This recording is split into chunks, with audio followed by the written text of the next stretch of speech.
BC బిల్లులను అడ్డుకునే విధంగా గవర్నర్ ప్రవర్తిస్తున్నారని మంత్రి వివేక్ వెంకటస్వామి ఆరోపించారు. కేంద్ర ప్రభుత్వం షెడ్యూల్ 9 ప్రకారం బీసీ బిల్లును ఆమోదించాలని డిమాండ్ చేశారు. సీఎం రేవంత్ రెడ్డి నేతృత్వంలో ప్రధాని మోదీని కలిసి 42% బీసీ రిజర్వేషన్ బిల్లును పార్లమెంట్లో ప్రవేశపెట్టాలని కోరుతామని చెప్పారు.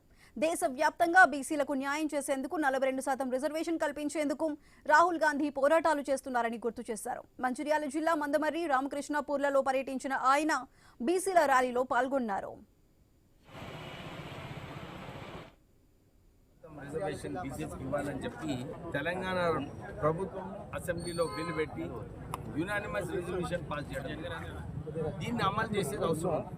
దీన్ని అమలు చేయాలనుకుంటే కేంద్రము షెడ్యూల్ 9 కింద చట్టం చేసి బీసీలకు 42% రిజర్వేషన్ మేము ఇదే కోరుతున్నాము. ఇంతమంది బీసీలు ఇవాళ ధర్నా ఎందుకు చేస్తున్నారు, బంద్ ఎందుకు పిలిపిస్తున్నారు? ఒక స్ట్రాంగ్ మెసేజ్ కేంద్రానికి వెళ్ళాలి.